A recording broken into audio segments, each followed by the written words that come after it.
This micro-credential deals with troubleshooting methods and consists of 5 targeted skills. This targeted skill is about the 7 steps of the troubleshooting process.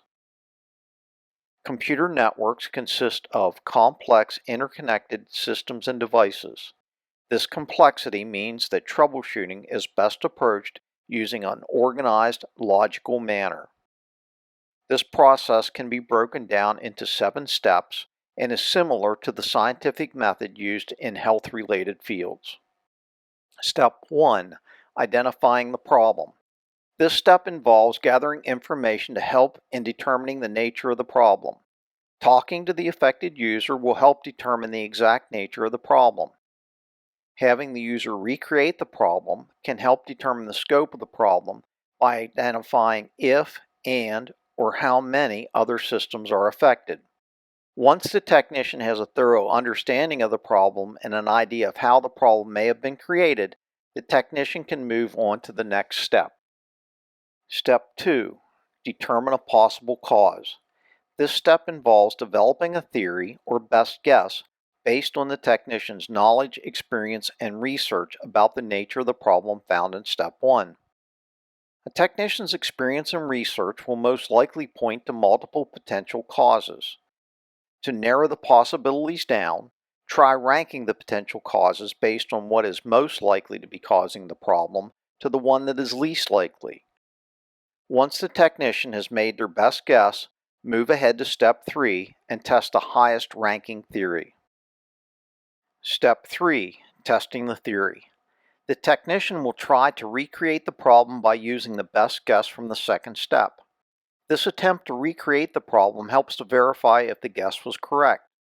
If the problem can be successfully recreated and the technician has been able to determine a solution, then he or she can proceed to Step 4.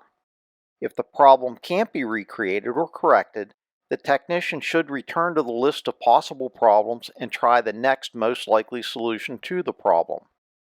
Repeat the process until the technician arrives at a solution.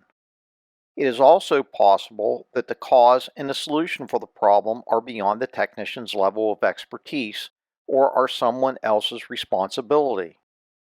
An example could be discovering that a loss of internet service was caused by a downed wire or pole.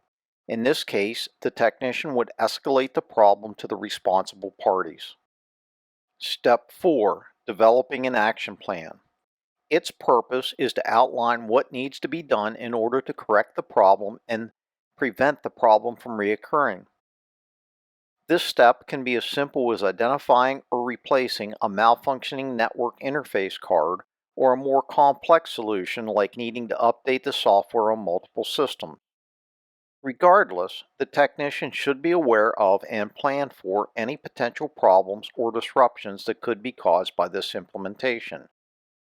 Be aware of any actions that may require supervisory approval and seek that approval before implementing the plan.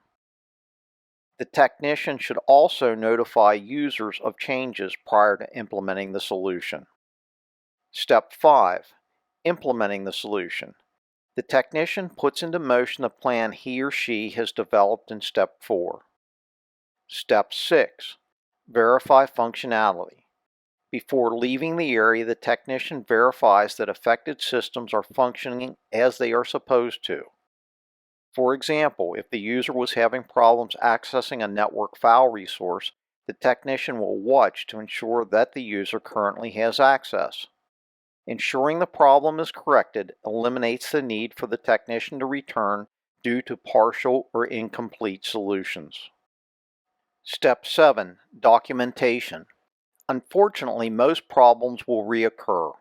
Accurate notes are important to record the symptoms, cause, and actions, both successful and unsuccessful, that were taken to correct problems and should save time too. In addition, these notes should be shared with other technicians to serve as a valuable resource for troubleshooting problems in the future. As a review, here are the 7 steps of the troubleshooting process.